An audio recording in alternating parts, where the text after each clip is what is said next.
I'm here because I am a roaring lion crying out righteousness. All right, so for the 1 week now, I've been waiting on Tucker Carlson to respond to Lawrence O'Donnell from up there in Boston, Massachusetts, who called Tucker Carlson a liar to his face, said he gets paid to lie. Then he called Sean Hannity a liar, he called Laura Ingraham a liar, he called Janine Pirro a liar, he called Rupert Murdoch, the boy from down under, called them liars. I mean, Lawrence O'Donnell called them liars to their face. I don't know if we have that. Do we have that clip in there where he called him a liar? I mean, he said Tucker Carlson was a liar and that he gets paid to lie. I'm serious. So that happened last week, right? That happened last Monday night. So I said, okay, all right. So Tuesday night, I said, well, I'm gonna turn on Tucker Carlson because I know Tucker Carlson ain't gonna take nobody calling him no liar, especially that boy from up there in Boston, Massachusetts, that whitey bulger guy, Lawrence O'Donnell. So I watched Tuesday night because I figured Tucker Carlson was going to let him have it. I thought he was going to drop the hammer. He called me and said Fox News was a lying network. I'll tell you what, I get right here, Mr. Engineer, show him what Lawrence O'Donnell said. Then I'm going to tell you what Tucker Carlson's done. Tucker Carlson lies for a living. That is what he is paid to do by the right-wing Australian-American billionaire Rupert Murdoch. Tucker Carlson's standard method, like Donald Trump, is to attack anyone who criticizes him, but he might not attack us for our coverage tonight because Tucker Carlson and Fox don't want their audience to know that this story exists. So I figure, well, you know, this is on. It's on now. Tucker Carlson got the most powerful cable news broadcast in prime time. And this Lawrence O'Donnell, Johnny come lately at 10 o'clock at night. And I figured, well, but you know, I watched Tucker Carlson all week last week, and not one time did he made mention of Lawrence O'Donnell. So I'm figuring, well, what's going on? You know, I don't want to start, you know, making summation that Tucker Carlson is Tucker Coward. I don't want to say that Tucker Carlson, Tucker Coward. Everybody gonna be jumping down. Pat the man and call Tucker Carlson Tucker Coward. Pat the man no more. Call that boy Lawrence O'Donnell from up there, Whitey Bulge up there, Boston, Massachusetts. Call Tucker Carlson Tucker Coward. I don't want to call Tucker Carlson Tucker Coward. But I'm trying to figure out why he's not defending himself. You know, Tucker Carlson got any children? Listen, man, your wife, your girlfriend. Somebody heard Lawrence O'Donnell call you a liar, man. Anyway, so I was tuning in on Friday night, but I had a good guest on. I want to talk about this guest too that they had on Friday night, but he didn't want to talk nothing about Lawrence O'Donnell. But anyway, Tucker Coward, hear me, listen to Tucker. All right, listen to this guest he had, then I'll come back and make some comments. Mr. Engineer, roll that clip. So let's say you open the borders to your country and let in 7 million new people who had no connection to America whatsoever, didn't speak the language, weren't from here illegally, but you did that. That would make the society less cohesive than ever. And then you so mismanaged the economy that it was on the way into recession. That's the last moment you would want to make Americans hate each other on the basis of race, because if you did that, the whole thing could just blow up. Like, that's too crazy and reckless. But that's exactly what the current administration, Joe Biden's administration, is doing. Here's Joe Biden. Innocent men, women, children hung by a noose from trees, bodies burned, drowned, castrated, lynched for simply being black. Nothing more. Hard to believe, but that's what was done. And some people still want to do that. Some people still want to do that. Who are those people exactly?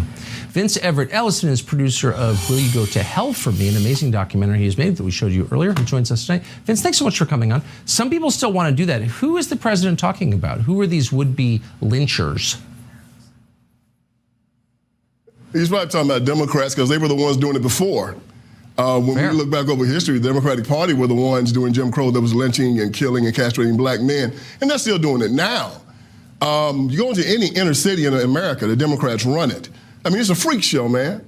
You got Lori Lightfoot and Pete Buttigieg and that crazy Sam Brinkman guy, the Brenton guy that was running around putting women's clothes on. I mean, that's just who they are. It's an insane asylum now that's taken over the Democratic Party. And we have to just start calling it exactly what it is. The Democratic Party heaven is an American hell. It is no doubt. You go to any big city and you see dysfunction.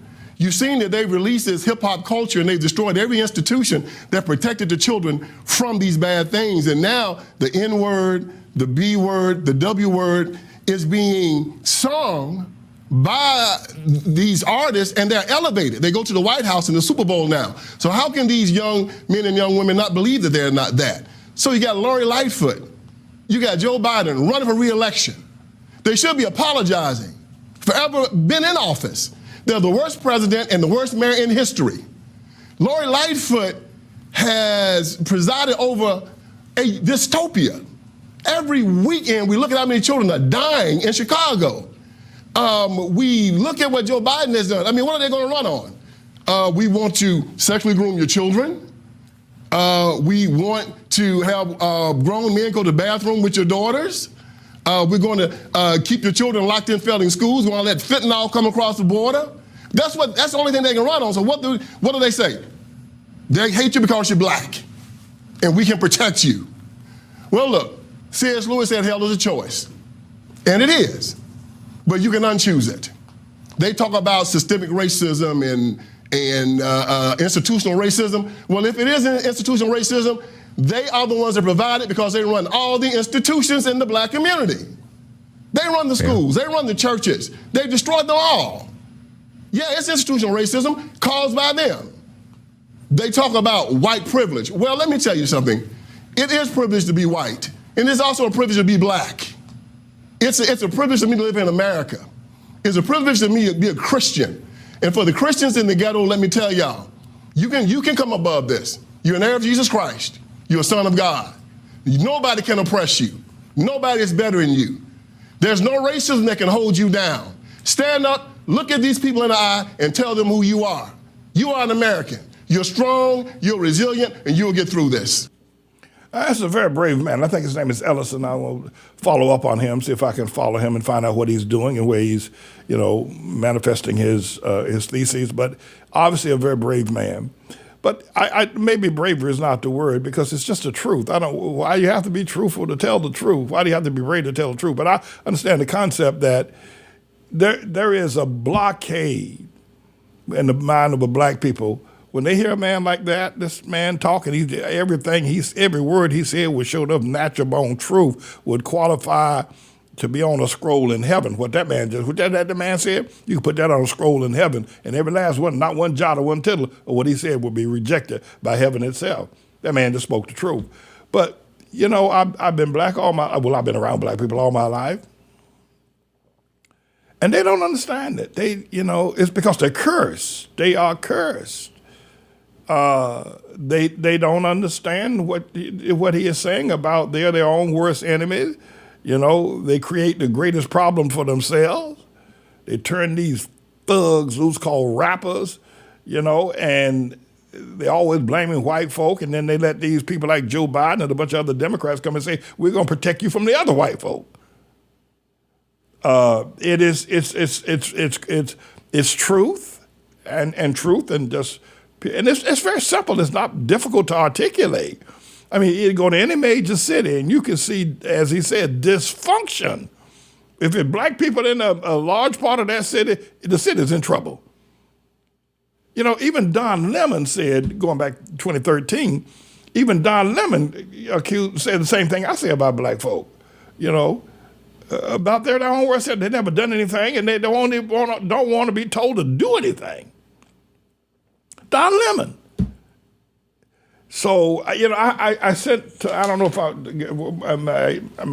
if I have my text messages I sent out today, but we're going to put some announcement out on our announcement board. We'll try to get to it a little bit later on about the things that are going on in our community, things happening here in New York City with Eric Adams as the mayor and Alvin Bragg as the district attorney.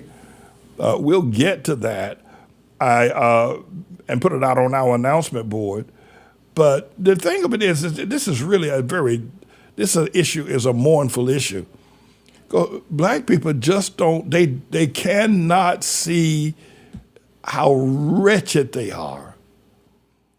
I put up a video not long ago about black men, that the 125th Street in Harlem has become a homeless shelter for black men, and a shooting gallery too, by the way. And I put up a video from 70 years ago where black men would walk around with nice coats, nice ties, they had jobs, the women were nicely clad, the place was peaceful, it looked respectful and responsible. And this same woman who listened to me every day called me a lunatic. You crazy, you a psychopath. But the thing of it is that this is what black America used to be. This is what Harlem used to look like 70 years ago, right? And she called, and I showed her what it looks like today after Obama, with black men sleeping in the streets, homelessness. 125th Street has become, from river to river, a daytime homeless shelter.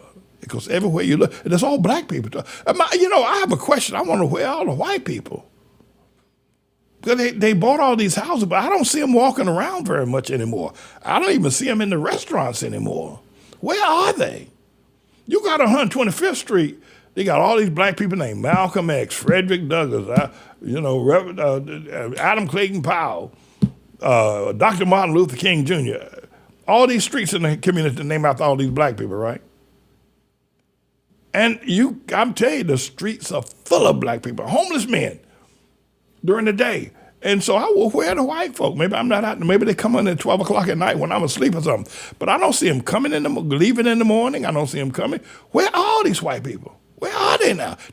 Years ago, I would sit out in the courtyard, and you could see them. I mean, it looked like the locusts. There were so many white people in Harlem, but I don't see them anymore. I don't know where they're at, what they're doing. At any rate, this is really a serious issue, and only God's going to be able to solve it, because black folk, they just don't understand how wretched they are. They never built anything. They haven't. And then I was watching the movie, Elizabeth and I watched the movie the other day, and there's black people own this major corporation with all this money. That's a farce. It is selling lies. And then, I said something the other day about what's her name? Beyonce, right? She's the center. She's the most masturbated woman, a person that she's the center of more masturbation on planet Earth than any other woman on the planet. You say, but that's a good thing. Everybody, when they masturbate, they masturbate with Beyonce, right? You say that's a good thing. If you're a pervert, if you're an idiot, you'll say that. But I mean, do we want our young girls in school, in grade school or high school, to look up to Beyonce? And you can say she's a singer, a dancer, she's a billionaire, she lives in an $88 million house. But the other truth about her is that she is the most masturbated to woman on planet Earth. There's nobody that more men masturbate to than Beyonce. I mean, I don't know if that's a good thing. In fact, I know it ain't a good thing. I mean, you got 10 million men a night masturbating to Beyonce. And everybody calls her a queen. This guy just said a few moments ago, they put her on to the Super Bowl. And I figured that, what's his name? Was it Jay-Z? And how do you say to people that ain't, Billie Holiday would never, Aretha Franklin, I mean, come on now. Diana Ross. These people, you got 10 million men a night masturbating to Beyonce every night on the planet. Well, she's a billionaire. Does that make her the biggest prostitute that have ever lived? Is that what it makes her? Anyway, so I'm going to be posting upon our announcement board a little bit later on some things that truth. I will say this, we will overcome this curse that God has put out. I'm not going to quit or give up the work that I do. And we will overcome. And we'll be able to rescue black people from their own madness. But think of this. You come to Harlem, walk out on 125th Street any time of the day or night. It is a daytime homeless shelter that stinks to high heaven. You've never seen anything like it in so-called the Mecca of the black community. I'm James Everett Manning, everybody. I'm the Lord's servant. I told y'all that once before. Don't you ever forget it either.